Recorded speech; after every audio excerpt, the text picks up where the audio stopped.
I said, Dabur application is that advertisement is disparaging. Chyawanprash of Dabur, which is the market leader, and every other Chyawanprash, because they go on to say that only we know how to make Chyawanprash as per the Ayurvedic text which is listed in the Drug and Cosmetics Act. The ancient Ayurvedic text, rest nobody knows.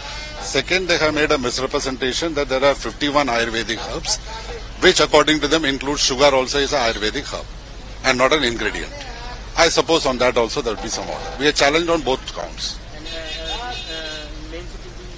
Main suit will continue. Yeah. Next date is 14 July, but that is for filing of other documents, etc. What will be the effect of this particular order? They can't they can't issue this advertisement or anything similar to that, making it. Thank you.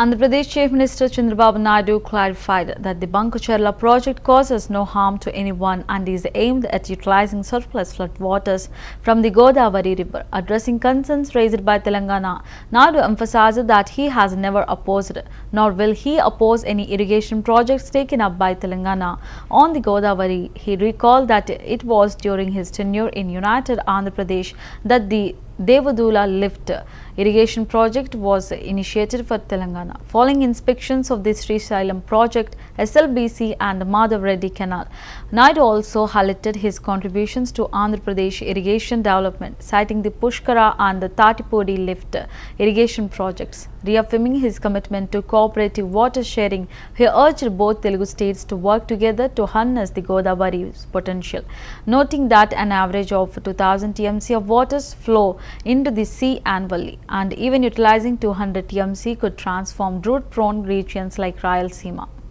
అంటే రైతులు కూడా అర్థం చేసుకోవాలి, రాజకీయాలు ఎప్పుడూ ఉంటాయి, ఏమీ చేయని వాళ్ళు శివ రాజకీయాలు చేస్తూ ఉంటారు ఇప్పుడు నేను అడుగుతున్నా, ఎప్పుడన్నా ₹1 ఇచ్చారు చిత్తూరు రైతాంగానికి? ఎప్పుడన్నా కానీ డ్రిప్ ఇరిగేషన్ ఇచ్చారా?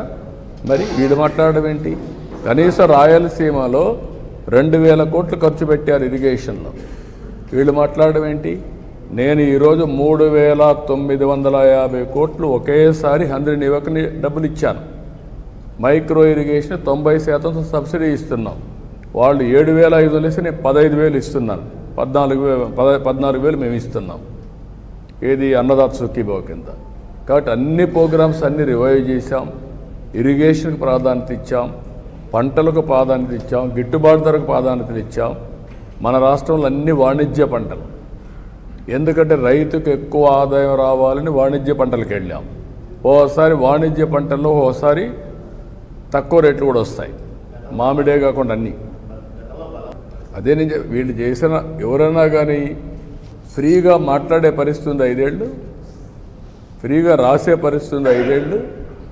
వీళ్ళు వచ్చి కథలు మాట్లాడుతున్నారు, బలవంతంగా చేసి దాంట్లో కూడా కమిషన్లు కొట్టిన వాళ్ళు వచ్చి మాట్లాడుతున్నారు, కమిషన్లు వాటాలు తీసుకున్న వాళ్ళు వచ్చి మాట్లాడుతున్నారు. ఇప్పుడు ఎంత అజిటేషన్ అయింది రైతుల్లో, మా దీన్ని బలవంతంగా చేస్తున్నారు, వాటాలు తీసుకుంటున్నారు, మాకు వచ్చే డబ్బులు వీళ్ళు కొట్టేస్తున్నారని చెప్పి కూడా పెద్ద గొడవలు అయినాయి.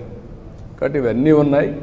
అందుకే నేను మీకు అనేది ఏంటంటే, ప్రభుత్వం ఒక బాధ్యత కలిగిన ప్రభుత్వం, ఏ చిన్న విషయాన్ని కూడా యాజ్ ఇట్ ఈజ్